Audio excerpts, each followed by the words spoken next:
Alright guys, welcome back to another video. I was thinking about not even doing another video. I was on Injustice 2 mobile. I was gonna say let's zero in on this and we can stream tomorrow. But then I was like, Corey, don't think like that. And I just got back straight back to it. So this is Spider-Man 4 is gonna be a multiverse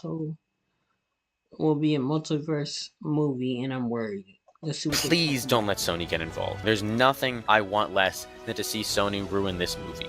Everything is lined up for an amazing street-level Spider-Man movie, and I hope Marvel is able to make the movie they want and does the character justice.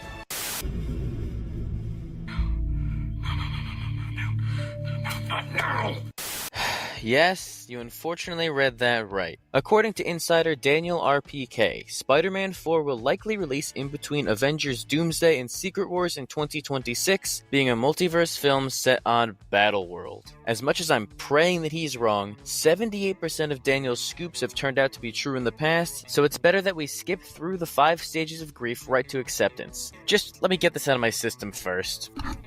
God damn it, man! We were on the verge of greatness! We were so close!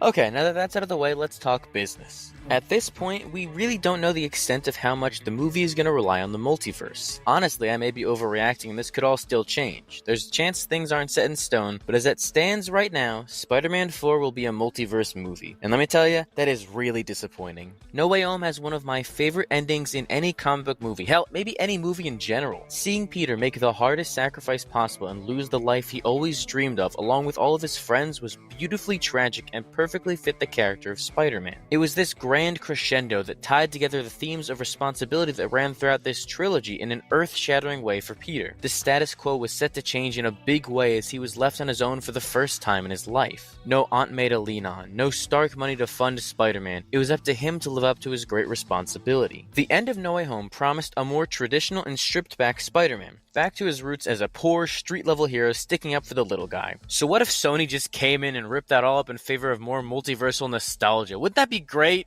Wouldn't that just be the best? It feels like squandered potential to set up this completely new direction for MCU Spider-Man, only to go back on it in the very next movie. Part of what made that ending so special is that he was truly alone without any support system to rely on. If Sony presumably plans to bring back Tobey and Andrew for this, it would be a disservice to that story by having Tom Spidey already have people to connect with over the trauma in his life. It wouldn't do anything for his character arc to reunite with them at this point, and would feel more like they're spinning their wheels with the character to keep the multiversal money rolling. What Sony needs to understand is that this is Spider-Man we're talking about. That movie is gonna make money no matter what. They don't have to worry about that like other films do. It doesn't have to be this larger-than-life story with unfathomable scale as the universe is at stake. As long as a good story is prioritized, like they had been planning, people will come to see it in droves. Especially with the fact that it would have featured one of the most long-awaited team-ups in superhero movie history. Yeah, if you can't tell, I'm very bitter that we're gonna have to wait even longer for a potential Spider-Man and Daredevil team-up in live action. We got the smallest taste of it in No Way Home, and I've been going through massive withdrawals ever since then. I am in desperate need of seeing them together again. Peter and Matt have my favorite superhero dynamic in all of comics. Two New York vigilantes with double lives, but with that comes two very distinct outlooks on life. Despite that, they're some of the only people who can actually relate to each other's problems on every level, and it's very cathartic for them to come together and talk about their problems. With Peter at his absolute lowest point right now, having him team up with Daredevil just makes sense. He can form a new connection with someone who understands that struggle and not feel the pressure of a secret identity for once. Matt is also learning what it's like to smile for the first time in his life, so it would be really interesting to see their usual dynamic turned on its head. Now you'd have a happier Daredevil helping pull Spider-Man out of the dark place he's in, especially when Mayor Fisk is threatening to take away vigilantism, the one thing he has left in life. There's so much untapped potential in the story they were originally planning for, and it frustrates me to no end that we might just not see it in this capacity anymore. We may still get it down the line, but now is the best time to do it, rather than force in another multiverse movie and disrupt the story they were telling. It's really sad to see them have to change plans because the people who made Morbius are in charge. There's no world where that's right. This isn't me pitching what I want either. It's not one of those videos. There were legitimate reports that Marvel was going in that direction for the movie. It seemed like this perfect grounded story was was within our grasp, but somewhere along the way, things went in a completely different direction. If you're a normal person and aren't chronically online like I am, let me break down what's been going on behind the scenes for the last 3 years. Basically, Sony and Marvel can't agree on what to do with Spider-Man 4. While Kevin Feige and Tom Holland, who confirmed himself that he's part of the creative process in this movie, are vying for a grounded story that honors No Way Home's ending, Sony has been heavily pushing for more multiversal elements. This internal back and forth has stalled the process despite Sony trying to rush the film into a 2025 release, and led to numerous different scripts being drafted up. For a hot minute though, it genuinely did seem like Marvel Studios got what they wanted and we were about to see the grounded Spider-Man story we all deserved. There was even a script ready that included Daredevil in a sizable role along with Kingpin, hiring villains to remove his vigilante problem. And does that not sound like the greatest Spider-Man story of all time right there? And now, unfortunately, I'm sorry to be the one to tell you this, but over the last few weeks, things have taken a drastic change. It seems like Sony and Marvel have come to a new compromise that results in the movie taking place between Avengers films and dealing with new multiversal elements. Battleworld was specifically mentioned, which honestly is the most confusing element to me. In the 2015 Secret Wars event, you know, the good one with an actual plot that wasn't just designed to sell toys, Battleworld was born from the death of the multiverse, basically becoming this planet where everything was smushed together like a big sticky ball of universes all ruled over by Doctor Doom. Not exactly ideal living conditions, but what are you gonna do about it? Yeah, you. What is your plan? It's all up to you. Maybe it's just me not being creative enough for this, but I genuinely don't know how that's going to work for a Spider-Man story. It's such a drastic jump from a street-level situation, and without anything teasing where a story could go in a multiversal sense, since they basically cut that off in No Way Home, it's hard to see the vision here. I can't understand the point in bringing all 3 Spider-Man back together again outside of a nostalgia cash grab. It's not going to do anything for their stories at all, and will devalue No Way Home a bit from being this once-in-a-lifetime event to just another multiverse movie. When it comes to a movie set on Battleworld, all I ask is that it's something new and refreshing and different. If we're going to be doing this, you might as well do it the best possible way we can and stop trying to rehash the past and bring back these old actors. I have no interest in seeing him do what we've already seen before. When it comes to Spider-Man, I want to see him using Battleworld in creative ways, so please don't lean on the past and just do a Spider-Man story that's as self-contained as it can be. They have an opportunity here to take this scenario and turn it into something interesting, and I think that they can absolutely pull that off if they put the love and care into it that they have in the past. It seems like we're going to be stuck with this, so do the best you can in telling a really compelling story that builds off of what came before in a way that is rewarding and satisfying for Peter's current character arc. If I had to guess what they might do and make a pitch of my own, I feel like a story with Morlun and the Spider Totems might work. I know that comic is kind of a mess, but it would at least give them something to work off of that includes the multiverse and Spider-Man characters. But the stakes would be hard to invest in because it's set on a world that we know won't last. Perhaps it's going to involve Robert Downey Jr.'s Doctor Doom, and if so, I don't really want that either.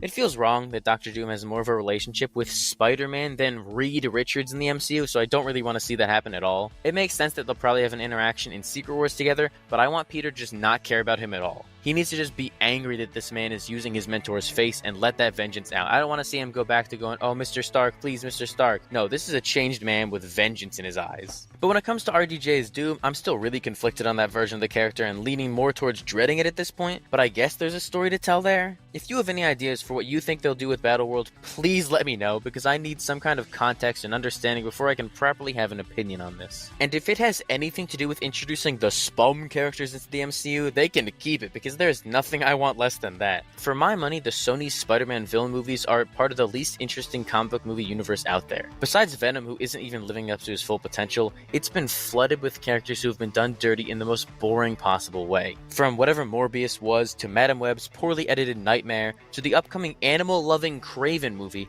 they don't know what they're doing and it shows. I need them to stay as far away from my beloved MCU as possible. There's no interesting way to naturally integrate them over, and since none of them have any history with Spider-Man, I don't care to see him fight any of them on Battleworld. Honestly, I can't even do my usual bit where I get really angry and start yelling for comedic effect. I'm just so tired, man. It should not be this hard to make a Spider-Man movie, but Sony can't keep their crooked little fingers out. Please, Sony, if you're watching this, yes, the entire company of Sony, I'm addressing you. Just please stay out of Marvel's business and everyone's gonna prosper. I'm begging you. You will reap the rewards if you just let them cook. I know there's a lot of people who want Sony to have the full rights to Spider-Man again, and I get that on the level of not wanting Disney to have this big monopoly, but at the same time, Sony is actively driving Spider-Man into the ground. This is the same company that has ruined not one, not just two, but is about to kill their third Spider-Man universe. Just because the animation division is untouchable with Spider-Man doesn't mean that the live-action team will be too. They are completely different parts of the company, and the distance and quality between them is only growing. The executives in that company continue to think that they know better than the creatives who respect the source material, and it is exhausting. We had a good thing going in the MCU where Sony got the majority of the profits while Marvel got to produce the movies. I'd simply like it to stay that way, so everyone wins and we can keep these Sony vultures at bay. Spider-Man 4 was one of my most anticipated MCU projects just a few weeks ago, but now with its future up in the air, I don't know how to feel. And that really sucks. But here's the thing, just because it's a multiverse movie doesn't mean it's going to be intrinsically bad. I hate dwelling in negativity because there's way too much of it out there, so I'm more than willing to keep an open mind about this kind of thing. Just because it's not what I wanted to see, or clearly Marvel themselves, but I digress, it doesn't mean that they still can't cook up a good story. When it comes to Spider-Man in the MCU, I trust Marvel. They haven't let me down before, and as long as they have the pen writing it and are in the director's chair, they know what they're doing. They've shown in the past that they can handle the character in unique scenarios that you wouldn't expect him in. I was unsure how Far From Home would handle Peter outside of New York, and I really enjoyed that movie. No Way Home is one of the most ambitious movies of all time, and they pulled that off flawlessly, all while laying some groundwork for Spider-Man as a multiversal character that I'm sure they can build off of. What I'm most interested to hear at this point is who the creative team behind the movie will be. That's going to be the biggest indication of what we can expect quality-wise, and hopefully will be a good sign that we have an inspired story to look forward to. In a perfect world, we get something similar to what Ant-Man and the Wasp did. A mostly self-contained, small-scale film set between the two big events that ends on a cliffhanger to set the character up for a huge role in the future. I think that'd be a fun compromise that delivers on the street-level story they set up, while also preparing Spider-Man for his future in Secret Wars, where maybe he could finally get the symbiote suit during that movie as well. That'd be a good silver lining. I'm well aware what I'm asking is entirely unrealistic and would never happen, but just please let me dream. I'm so desperate for things to work out, and I'm more than willing to delude myself into finding some positivity in this movie. I'm probably overreacting here, losing my mind over a rumor that may not even be true, but as you can tell, I'm also incredibly passionate about this movie. One of my first videos, which feels like a lifetime ago at this point, was about Spider-Man 4 and my pitch for why it should be a street-level story. You may have seen the video, it's my most viewed one as of right now. Oh, you haven't seen it? Ooh, that's awkward. You should go watch it. Please, give me the views. There was a report at the time about how Sony and Marvel were going back and forth trying to decide what it should be, and I threw in my 2 cents with a pitch on how I would do the movie. And it's kind of crazy that every single aspect of that is now coming undone. They're doing the complete opposite of what I was asking for. Maybe this is my fault. Maybe I accidentally put a curse on this movie. If so, that's my bad, guys. Sorry about that. But it's just disappointing to see that they had things all lined up for this really good Spider-Man story. I was so incredibly excited for it, to see how things go and advance in the future. And now in one fell swoop, they've completely taken away a lot of my hype for this movie and have made me more concerned than optimistic, which is always a bad place to be in. I only want to see the best for it, and this recent update is not exactly what I was looking for. In my eyes, a multiverse plot would be a huge step back for where they left off with Spider-Man in the MCU. Making him a street-level character struggling to get by and at his absolute lowest is exactly what I was looking for. I get that they could still do that in the future, but that would probably be in like 2030, and I don't even know if that's a real year. Everything was positioned to be this beautiful street-level Spider-Man story, and jumping to something else completely different only to come back to this premise would feel really strange and interrupt the flow of the narrative they were telling. We were robbed of this Spider-Man reaching his full potential. Putting him back into a multiversal setting with familiar faces isn't ideal, but like I said, I'm willing to keep an open mind and hope for the best. I want nothing more than a movie that pushes this character forward into bold new territories and does the arc that they set up justice. If Marvel thinks that they have an angle that does that, I'm more than happy to see it. I just want a good movie no matter what it's about. And let's be honest, at the end of the day, we're all going to be there opening night to see what happens no matter what they do. But I'm going to go ahead and end the video here the same way I did the last one, with this very important sentiment from Peter himself. Wish me luck. Your friendly neighborhood Spider-Man could really use some. Thank you all for watching. Now it's your turn to talk, so tell me, how are you feeling about this change to Spider-Man 4? I would love to hear what everyone has to say and continue the conversation down below. If you MCU Thunderbolts. What a trash show that's gonna be. Or maybe they'll make a travesty and turn it into a movie. Anyways, thank y'all for watching. I'm gonna do one more video.